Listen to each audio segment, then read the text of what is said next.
Hello viewers, welcome back to Hero paints with Jishamol. ഈ marble finish ചെയ്ത pillar എങ്ങനെയുണ്ട്? അടിപൊളിയല്ലേ? എന്നാൽ ഇത് ഒരു സാധാ സിമെന്റ് പില്ലറിനെ ടെക്സ്ചർ ഫിനിഷ് ചെയ്ത് ഇതുപോലെ മാർബിൾ ഫിനിഷിംഗ് ആക്കി എടുത്തതാണ്. അപ്പൊ ഇത് ചെയ്ത ആളോട് തന്നെ ഇത് എങ്ങനെയാണ് ചെയ്തത്, അതിന്റെ ഡീറ്റെയിൽസ് ഒക്കെ നമുക്കൊന്ന് ചോദിച്ചാലോ.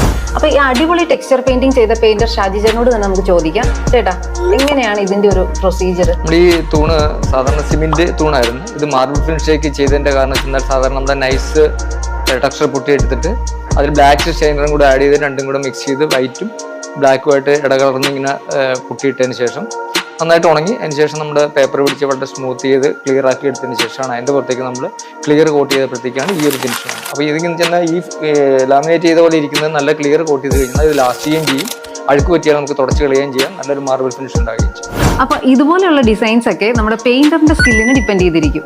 അവരുടെ ഐഡിയ അനുസരിച്ചിട്ട് നമുക്ക് ഏത് തരത്തിൽ വേണമെങ്കിലും ഉള്ള ഡിസൈനുകളോ ടെക്സ്ചറുകളോ ഒക്കെ ക്രിയേറ്റ് ചെയ്യാൻ പറ്റും.